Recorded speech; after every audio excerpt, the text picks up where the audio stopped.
ہے یہ رب کے لیے دیکھا حضرت ابراہیم نے ایسا قربان کر رہا ہوں خواب میں بیٹا۔ جی جناب، آپ کا خیر مقدم ہے اور عید الاضحیٰ کے حوالے سے 2023 کی قربانی خواجہ غریب نواز ویلفیئر ٹرسٹ انٹرنیشنل کے زیر اہتمام ہر سال کی طرح امسال بھی یہ اہتمام ہے، اور یہ اہتمام اس لیے ہے کہ اپنے تمام مسلمان بہن بھائیوں تک وہ مستحقین، وہ خاندان، مستحق خاندان کہ جو آپ کے اور میرے اور آپ جیسے لاکھوں کروڑوں لوگوں کی جانب دیکھ رہے ہیں اور سوچ رہے ہیں کہ اللہ نے آپ کو دیا ہے، آپ کس انداز میں گوشت کے لیے، قربانی کے لیے حصہ لیتے ہیں یا آپ پیش کرتے ہیں ڈونیشن کی صورت میں پوری کاؤ یا اس کا کوئی حصہ یا گوٹ آپ کی جانب دیکھ رہے ہیں اور اپنے رب کی رحمت کی جانب دیکھ رہے ہیں کہ پروردگار جو اس میں شامل کر دے اس پر اپنی رحمتوں کا نزول فرما۔ تو ہم مطمئن ہیں انشاءاللہ اس حوالے سے کہ آپ کو اللہ نے بڑا حوصلہ دیا ہے، نیکیوں کا بڑا جذبہ دیا ہے، اور بہت آپ میں ایک عشق اللہ اور اس کے رسول صلی اللہ علیہ وسلم کا اور پیروی جو ہے، اطاعت جو ہے وہ بہت زیادہ ہے۔ بس اس عمل کی طرف بھی تھوڑی سی توجہ ہو جائے تو نہ جانے کتنوں کا بھلا ہو جائے گا، نہ جانے کتنے خاندانوں تک یہ جو گوشت ہے، جیسے کہ اشرفی صاحب نے فرمایا کہ جہاں تک گوشت کی تقسیم ہے وہ تو ہو جاتی ہے، لیکن پکا کر بھی تیار شدہ جو گوشت ہے، یعنی کہ سالن کی صورت میں اگر ہے یا چاول کے ساتھ بنایا گیا کوئی پلاؤ ہے، بریانی ہے، اس کے لیے جو مسالہ جات ہے آج کل وہ بھی سستے نہیں ہیں۔ آپ ذرا جا کر دیکھیں مارکیٹ میں، گرم مسالہ ہم جسے کہتے ہیں اس کی قیمتیں آسمان پر پہنچی ہوئی ہیں جناب۔ آئل جو ہے کوکنگ آئل، اس کی قیمتیں آسمان پر پہنچی ہوئی ہے۔ چاول پر ہاتھ رکھیں تو چاول پر ہاتھ رکھنے کے بعد بندہ فوراً ہٹا لیتا ہے، اتنا مہنگا، پہلے تو اتنا نہیں تھا۔ تو ہر چیز کی جو قیمت ہے اشیاء خور و نوش میں بہت تجاوز کر گئی ہے، مہنگائی بڑھ گئی ظاہر ہے۔ تو اب اس شخص کے لیے ممکن نہیں ہے وہ آپ سے لیا ہوا گوشت کہاں تک لے کر گھومے گا، ابالے گا، کھا لے گا، لیکن اگر اچھے انداز میں یہ جو کے جی این اہتمام کرتا ہے، میں تو سلام پیش کرتا ہوں ہمارے تمام کے جی این کے جتنے بھی اس ادارے سے منسلک لوگ ہیں، جس پوزیشن پر بھی ہیں، جس ڈیزگنیشن پر بھی ہیں، ان سب کو میں خراج تحسین پیش کرتا ہوں کہ جناب اس وقت آپ ان لوگوں کے لیے سوچ رہے ہیں اور کام کر رہے ہیں کہ جو واقعتاً ان 3 دنوں تک آپ کے بہت زیادہ منتظر رہیں گے، پہلے دن، دوسرے دن، تیسرے دن، عید کے تینوں دنوں میں جب یہ گوشت جائے گا، پہنچے گا، چاہے وہ تیار شدہ حالت میں ہو یا گوشت کی صورت میں ہو، بہت اچھے انداز میں بڑے بڑے کنٹینرز جو ہیں اس کو ڈیپ فریزر کے طور پر اس کو پورا ارینج کیا جاتا ہے، اور ان ڈیپ فریزرز میں پورے کنٹینرز کو پھر موو کیا جاتا ہے 6 7 7 8 8 10 10 گھنٹے کی مسافت سے جب یہ وہاں پہنچتے ہیں کنٹینرز، اور وہاں موجود لوگوں کو بڑے ادب، احترام اور محبت سے اس کی آپ یہ شکل دیکھ لیں کہ کس انداز میں پیش کیا جاتا ہے، نظریں نیچے ہوتی ہیں اور شکریہ ادا کر کے کہ جناب آپ نے ہمیں نیکی کا موقع دیا ہے، اس انداز میں پہنچایا جاتا ہے تاکہ کسی لینے والے کی عزت نفس پامال نہ ہو، مجروح نہ ہو، کوئی یہ نہ سمجھے کہ مجھے تو بڑا حقیر سمجھ کے دیا گیا ہے، اس طرح دیا گیا ہے جیسے عام طور پر۔ لیکن یہ ایک ماشاءاللہ تربیت یافتہ لوگ ہیں، انہیں معلوم ہے کہ اگر کسی کی مدد بھی کرنی ہے تو نظریں جھکا کر کرنی ہے، تاکہ اس کو آپ کی آنکھ سے آنکھ ملا کر کسی قسم کی خفت اور شرمندگی محسوس نہ ہو کہ مجھے ان کے سامنے، اللہ کے سامنے ہاتھ پھیلے ہوئے ہیں، ان کے بھی جو آپ سے لے رہے ہیں اور ہمارے بھی جو ہم سب اللہ سے طلب کر رہے ہیں، تو اللہ کا دیا ہوا راہ خدا میں پیش کریں اور دارین کی نیکیاں اور خوشیاں سمیٹیں، اجر و ثواب سمیٹیں۔ ایک بیچ میں پہلو آیا تھا کہ آیا یہ جو جانوروں کی چوری ہے اور اس طرح سے دھوکے بازی کے ساتھ معذور جانوروں کو فروخت کر دیا جاتا ہے، صحیح کہ رات کا اندھیرا ہوتا ہے، لوگ سمجھتے ہیں یار رات کو سستا مل جائے گا، چلو سستا لے لیتے ہیں، گھر پہ آئے تو اس کا کان کٹا ہوا ہے جانور کا، گھر آئے تو اس کا کھر ٹوٹا ہوا ہے جناب، گھر آئے تو اور کوئی زخم ہے اس کا شدید، جس کی سبب وہ کیا کہیں گے اشرفی صاحب اس حوالے سے ہمارے ہاں اس میں بھی دھوکہ دہی ایک بہت زیادہ اس کا عنصر نظر آتا ہے، کیا کہیے گا؟ رئیس بھائی، یہ تو بڑا معاشرے کا بڑا شرمناک پہلو ہے، ایسے افراد جو خاص طور پر قربانی کے جانور کے ساتھ ایسا عام دنوں کے اندر بھی جو ہے وہ دیانتداری کرنی چاہیے اور تجارت ضرور کریں۔ عام دنوں میں تو ایک کنڈیشن ہوتی نہیں نا، کان کٹا ہوا ہے ٹھیک ہے، وہ جی حلال تو جی ہے جانور، جی پورا اگر اس کا خراب ہے یا کوئی ایسا نقص ہے ہاں نقص اگر ہے تو وہ قربانی کی جانور میں تو وہ تو اس کے لیے نہیں، میں دھوکہ دہی کے حوالے سے کہہ رہا ہوں کہ دھوکہ تو کسی بھی معاملات کے اندر نہیں دینا چاہیے اور جائز منافع جو ہے وہ لینا چاہیے. تو چل جائے کہ قربانی کا جانور جو بہت ہی زیادہ متبرک ہے، ظاہر سی بات ہے کہ اللہ کے حکم کی تعمیل میں اور اسلاف کے اوپر ان کے کارناموں پر ہم جو ہے عمل پیرا ہے، تو اس میں دھوکہ دینا، اندھیرے میں کھڑے ہو جاتے ہیں. آپ نے دیکھا کہ بعض لوگ جان بوجھ کر اندھیرے میں کھڑے رہتے ہیں تاکہ وہ جانور کا عیب نظر نہ آئے اور اس طرف آنے نہیں دیتے. جی، وہ دوسری طرف سے دکھاتے ہیں جناب یہ دیکھ لیں، وہ ادھر سے دیکھ لیں، ادھر سے دیکھ لیں. جی. اسی طریقے سے وہ آرٹیفیشل انجیکشن وغیرہ دے کر جو ہے وہ اس کو فربا کرتے ہیں. وہ دھوکہ ہوتا ہے، اس پہ طرح طرح کی بیماریاں پیدا ہوتی ہیں، وہ بیماریاں پھر لوگوں میں ٹرانسفر ہوتی ہیں. تو یہ امت کا ایک بہت بڑا نقصان ہے. تو ایسے افراد کے گرد بھی جو ہے وہ گھیرا تنگ کرنا چاہیے اور لوگوں کو بھی اس بات کا شعور ہونا چاہیے. کون کرے گا؟ نہیں، وہ دیکھیں جن اداروں کی ذمہ داری ہے پہلی بات تو وہ کریں. دوسری بات یہ کہ لوگوں میں خود بھی اتنی سمجھ بوجھ ہونی چاہیے کہ وہ شخص اندھیرے میں کھڑا ہوا ہے، آپ کو جان بوجھ کے تاریخ کی طرف اویئرنیس ضروری ہے. اویئرنیس آئے گی آپ کو علم دین حاصل کرنا. جی جی بالکل ایسے نہیں آئے گی. آپ یہ سمجھیں کہ ایک فارمیلٹی اس کو پورا کر دیا، جی اس کو آپ لے تو آئے لیکن وہ قربانی کے لیے اہل نہیں ہے جانور. جی جی آپ نے قربانی کر دی، قربانی تو نہیں، وہ گوشت آپ نے کھا لیا. جی بالکل صحیح فرمایا آپ نے. اور دوسری بات یہ ہے کہ دیکھیں اس کا جائز منافع لینا چاہیے. یہ جو قربانی کی خرید و فروخت کا معاملہ ہے، آپ نے دیکھا ہوگا کہ بعض اوقات قربانی کے جانوروں کی مہنگائی اپنی جگہ پر ہے. دیکھیں مہنگائی بھی دو طرح کی ہے. ایک مہنگائی حقیقی ہے، ایک مصنوعی ہے.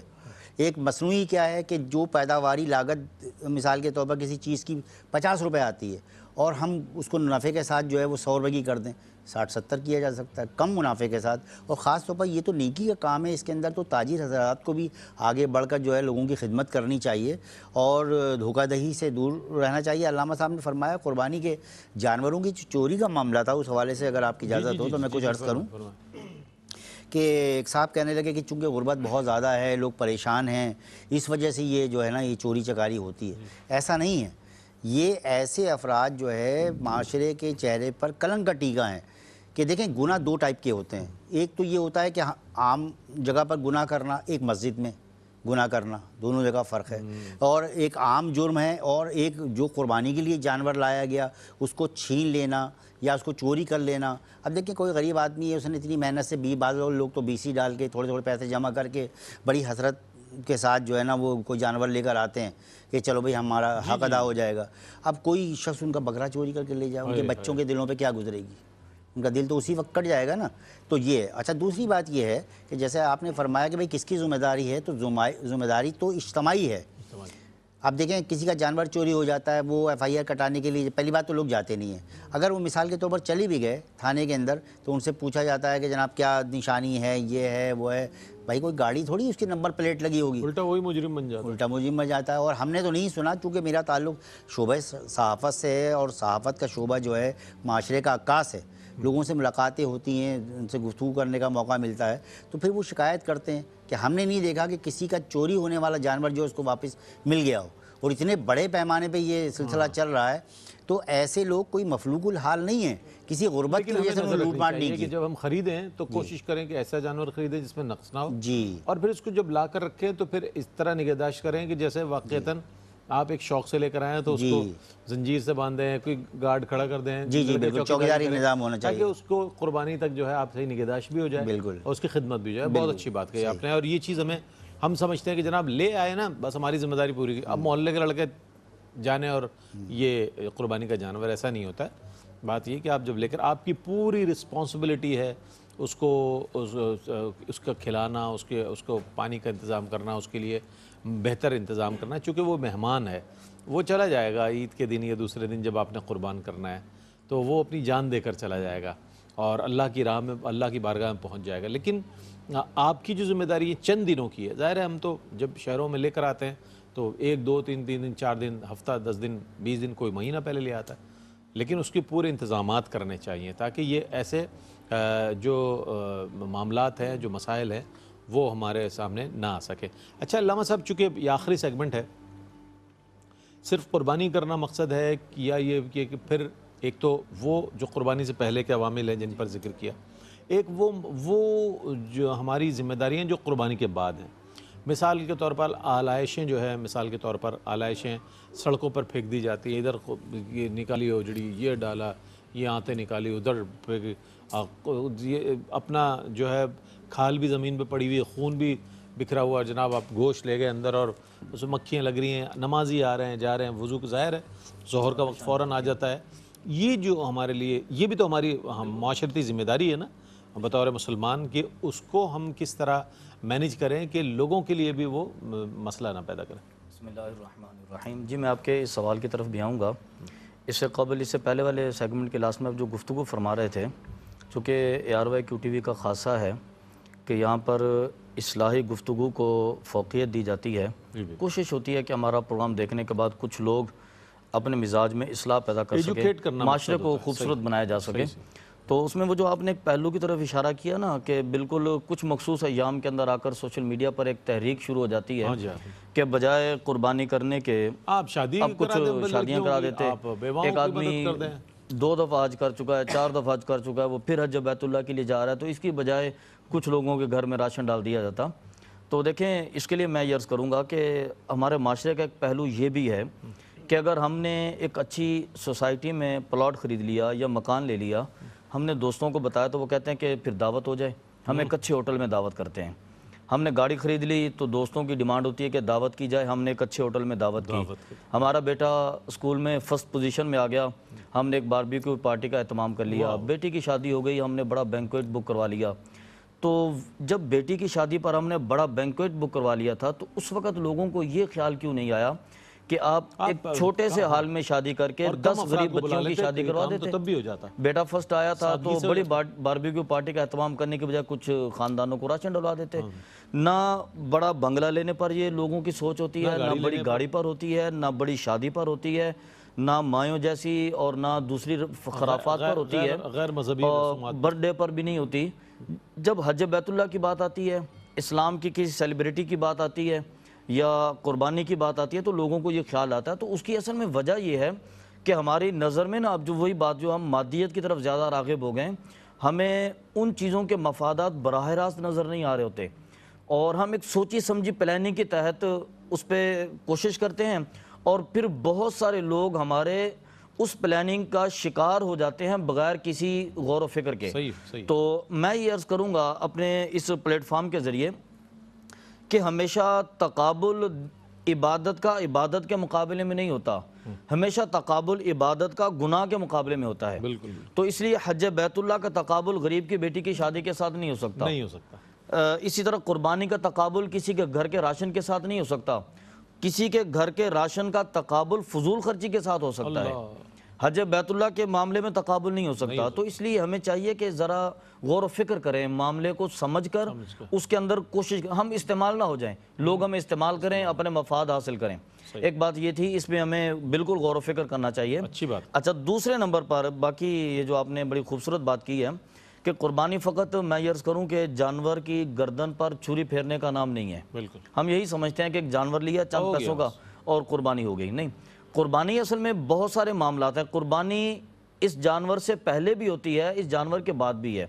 قربانی کا جانور لے کر گلی میں باندھ دینا اور 15 سے 20 دن کے لیے گلی میں آنے جانے والوں کے راستے کو بند کر دینا، یہ قربانی نہیں ہے. اور جانور پیشاب کرتا رہے اور گاڑی سے گزرنے والوں کے کپڑے نجاست آلود ہوتے رہے، لوگ نماز کے لائق نہ بچیں، یہ بھی قربانی نہیں ہے. اور قربانی کے جانور کو عین روڈ پر ذبح کر کے اس کے خون ملے پانی کو روڈ پر چھوڑ دینا، اس کے گوبر کو، اس کی نجاست کو روڈ پر چھوڑ دینا، گوشت اٹھا کے گھر چلے جانا، یہ بھی قربانی نہیں ہے. بلکہ اسلام نے سب سے بنیادی درس جو دیا وہ فرمایا کہ صفائی نصف ایمان ہے. الطہور شطر الایمان. اگر آپ اس روایت پر آ جائیں نا تو آپ کو قربانی سے 20 دن پہلے اور قربانی کے 20 دن بعد کے مسائل سمجھ میں آ جائیں گے. قربانی یہ فرمایا نا کہ جب صفائی نصف ایمان ہے تو انسان کو در حقیقت سمجھ میں آئے گا کہ ہم نے جانور کو سڑک پر نہیں باندھنا، جانور کی پیشاب اور گوبر کو سڑک پر نہیں پھینکنا، بلکہ جانور کی آلائشوں کو بھی سڑک پر نہیں پھینکنا. جانور ایک سائڈ پر سیپریٹ طریقے سے باندھیں، اس کے پیشاب کو واش کرنے کا طریقہ نکالیں، اس کے گوبر کو صاف کرنے کا طریقہ نکالیں تاکہ راہگیر کو پریشانی نہ ہو. اور یہ بھی قربانی نہیں ہے کہ آپ آدھی رات کو جانور سڑک پر اس انداز میں گھمائیں کہ اس کی جھانجھر اور گھنٹی سے لوگوں کی نیند ڈسٹرب ہو، سویرے لوگ کارخانے میں یا فیکٹری میں نہ جا سکیں. تو یہ بن گیا کہ جناب ایک وہ آپ لے آئیں، آپ اپنا لے آئیں، آپ اپنے 20-25 جہاں ہوں گے جانور اور اس کے آگے لڑکے چل رہے ہوں گے، پیچھے چل رہے ہوں گے اور جناب وہ ایک پورا ایک رش کی کیفیت ہے اور ہم نے ایک تفریح بنائی ہوئی ہے۔ تماشا بنا کرنا ایک اس کو کہ جانور بھی پریشان، وہ انسان تو انجوائے کر رہا ہوتا ہے، نوجوان لڑکے خاص طور پر۔ ہمارے تو تفریح 10-15 دن کے لیے، لیکن جانور تو واقعی حقیقت میں پریشان ہے۔ اور پھر اس کے بعد قربانی کرنے کے بعد سڑک کو اچھے طریقے سے صاف کرنا، اور بلکہ ہم اپنا یہ نظام کیوں نہیں بنا لیتے، ہر شخص کو اپنے علاقے کی خبر ہونی چاہیے کہ میونسپلٹی والے کب آتے ہیں اور ہمارے علاقے کی صفائی کرتے ہیں۔ ہم ایک مخصوص مقام پر اس کی آلائشیں، اس کی اوجڑی اور دوسری چیزیں ڈالیں تاکہ کارپوریشن والے آئیں اور وہیں سے اس کو لے کر چلے جائیں۔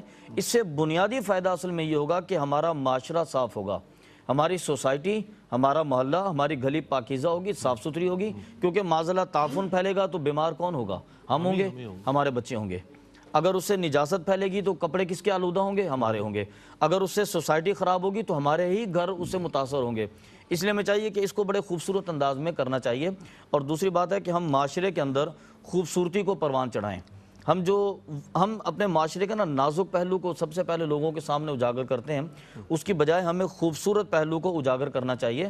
ہم معاشرے کے اندر، اپنی سوسائٹی کے اندر، اپنے محلے کے اندر ایک ٹیم بنا لیں، وہ ٹیم مل کر ایک ورک کرے 10 دنوں کے لیے، 5 دنوں کے لیے، 2 دن کے لیے، کہ جانوروں کو بھی اچھے انداز میں باندھا جائے، اس کی علائشوں کی بھی اچھے انداز میں رکھا جائے، اور میونسپلٹی کے ساتھ ہمارا رابطہ بھی ہو، کارپوریشن والے ایک ٹائم پر آئیں، ہمارے جانوروں کی علائشیں اٹھا کر وہاں سے روانہ ہو جائے، قربانی بھی خوبصورت ہو جائے گی، کے بعد بھی لوگ بآسانی نماز کے لیے جائیں تو ان کے کپڑے ناپاک کپڑے بھی خراب نہ ہوں۔ بالکل، یہ بہت اچھی بات ہے۔ اور بچے خاص طور پر، بچوں کی تو خوشی ہوتی ہے، وہ نکل رہے ہوتے ہیں، دوڑ رہے ہوتے ہیں، تو ان کے بھی حوالے سے بہرحال میں دوبارہ سے اپیل کر دیتا ہوں، اجتماعی قربانی 2023 UBL میں آپ اپنے عطیات جمع کر سکتے ہیں قربانی کے حوالے سے۔ اکاؤنٹ نمبر 01048430 پر آپ ڈونیشنز بھیج سکتے ہیں اپنے۔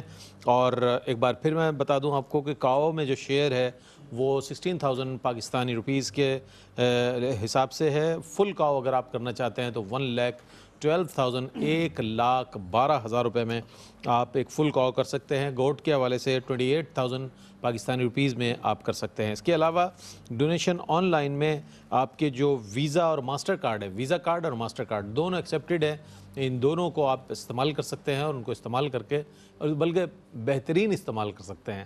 اگر آپ قربانی کے لیے کر رہے ہیں اور شیئر کر رہے ہیں یا پوری کاؤ کر رہے ہیں یا گوٹ کر رہے ہیں، تو بہترین استعمال آپ کے ماسٹر کارڈ اور ویزا کارڈ کا یہ ہے کہ آپ آن لائن ڈونیشن کریں اور اپنے مستحق بہن بھائیوں تک اس قربانی کو پہنچائیں۔ اپنی طرف سے کریں، اپنے والدین کی طرف سے، اپنے مرحومین کی طرف سے، بطور خاص آقا نامدار حضرت احمد مجتبیٰ محمد مصطفیٰ صلی اللہ علیہ وآلہ وسلم کی جانب سے، آپ کے اہل بیت اطہار کی جانب سے، آپ کے اصحاب کی جانب سے، صحابیات کی جانب سے، ازواج مطہرات کی جانب سے، اور سلف صالحین کی جانب سے، اولیاء امت کی جانب سے، جس کی طرف سے چاہیں پیش کریں، اللہ تعالیٰ آپ کو ڈھیروں نیکیاں عطا فرمائے گا۔ میں دعا کرتا ہوں کہ آج جتنے لوگ شامل ہوئے ہمارے ساتھ بطور ڈونر، اللہ تعالیٰ آپ سب کی اپنے طور پر جو آپ نے ڈونیٹ کیا ہے، اللہ پاک کو اسے قبول و منظور فرمائے، آپ کو بہترین اس کی جزا عطا فرمائے، دنیا میں بھی اور آخرت میں بھی۔ آج ہمارے ساتھ یہ دونوں مہمانان گرامی موجود رہے، آپ کی آمد کا بہت شکریہ ادا کروں گا، آپ تشریف لائے ماشاءاللہ۔ علامہ احمد سعید نورانی صاحب تشریف فرما رہے، بہت اچھا کلام فرمایا آپ نے، اور ہمارے ساتھ ممتاز صحافی جناب سید عبدالحمید اشرفی صاحب تشریف فرما رہے ہیں، آپ کی آمد کا بہت شکریہ۔ میرا پہلا ہی پروگرام ہے حضرت کے ساتھ، آج پہلا اتفاق ہے، اور ماسٹر سمیر آخر میں نعت رسول مقبول صلی اللہ علیہ وآلہ وسلم پیش کرنے کی سعادت حاصل کریں گے۔ ان ایام کو، ان گھڑیوں کو، ان ساعتوں کو، رات کی ان پہر کو معمولی نہ سمجھیں، غنیمت جانیں، اور کوشش کریں کہ ہمارے جانے کے بعد بھی، یعنی کہ ہم جب رخصت ہو رہے ہیں اس کے بعد ایک اور ٹیلی تھون ہے، آپ اس میں بھی شامل ہو سکتے ہیں۔ اور سب سے اہم اعلان آپ کے سامنے کرتا چلوں کہ کل یوم عرفہ ہے، اور یوم العرفہ کے عنوان سے ARYQ TV ایک گرینڈ ٹرانسمیشن براہ راست پیش کرنے جا رہا ہے انشاءاللہ، جس میں خطبہ حج پیش کیا جائے گا، خطبہ حج کا ترجمہ پیش کیا جائے گا، اور اس کے ساتھ ساتھ تلاوت قرآن کریم قاری وحید ظفر قاسمی صاحب پیش کریں گے، نعت رسول مقبول صلی اللہ علیہ وآلہ وسلم کے لیے الحاج صدیق اسماعیل صاحب ہوں گے، ممتاز و معروف علماء دین تشریف فرما ہوں گے، حج بیت اللہ کی براہ راست آپ تک فوٹیجز پہنچائی جائے گی، اور وہاں ہمارے جو سیلیبریٹیز موجود ہیں انشاءاللہ ان کو بھی لائن پر لیا جائے گا، اور میدان عرفات سے براہ راست نورانی مناظر آپ انشاءاللہ دیکھیں گے۔ میں آپ کی خدمت میں انشاءاللہ حاضر رہوں گا کل بھی، اور کل براہ راست جو ٹرانسمیشن ہے اس کو ضرور دیکھیے گا، اپنے لیے بھی دعا کیجیے گا، میرے لیے بھی دعا کیجیے گا، عالم اسلام کے استحکام کے لیے اور اسلامی ممالک کے استحکام کے لیے، ترقی کے لیے اور سربلندی کے لیے، اور پاکستان کے لیے، افواج پاکستان کے لیے آپ دعا کیجیے گا، اللہ تعالیٰ اسے سربلند فرمائے اور اس کو مزید ترقیاں اور عزتیں عطا فرمائے۔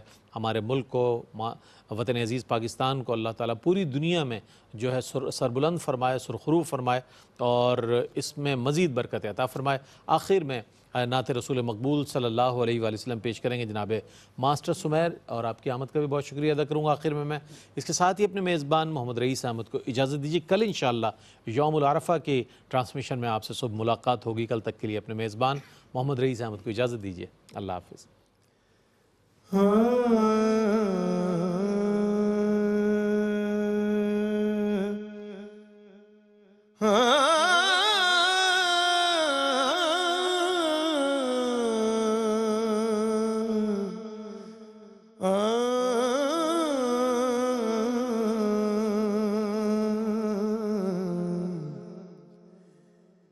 نسیمہ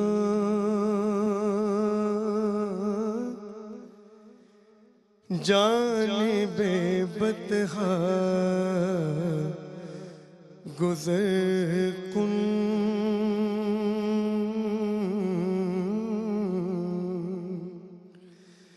نسیمہ جانب بطحا گزر کن،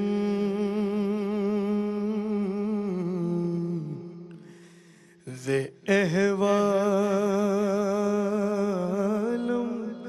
محمد را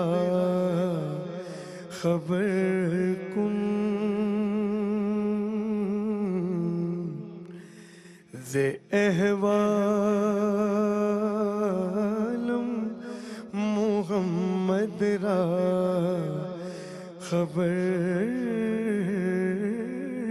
کن، توئی سلطان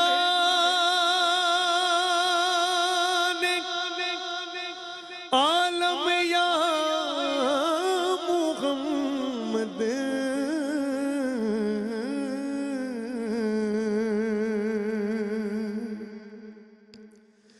توئی سلطان عالم یا محمد،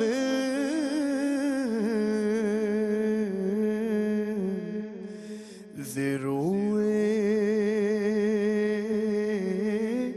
لطف سوئے من نظر کن، زروئے لطف سوئے من نظر کن، ببری جان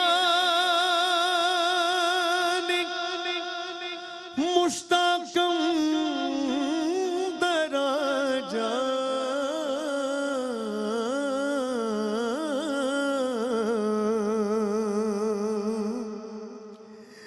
ببری جان مشتاقم دراجہ، فدائے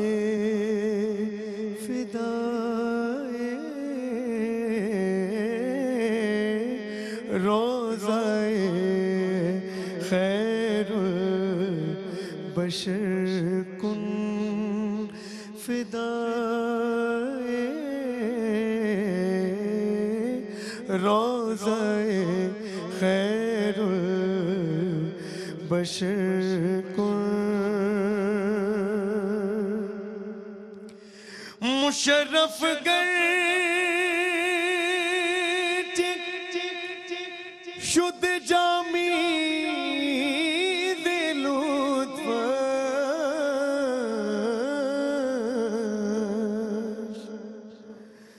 مشرف گئے شد جامی دلوت خدایا کرم بارے دیگر کن خدایا کرم بارے دیگر کن نسیم جانب بدغا گزر کن نسیمہ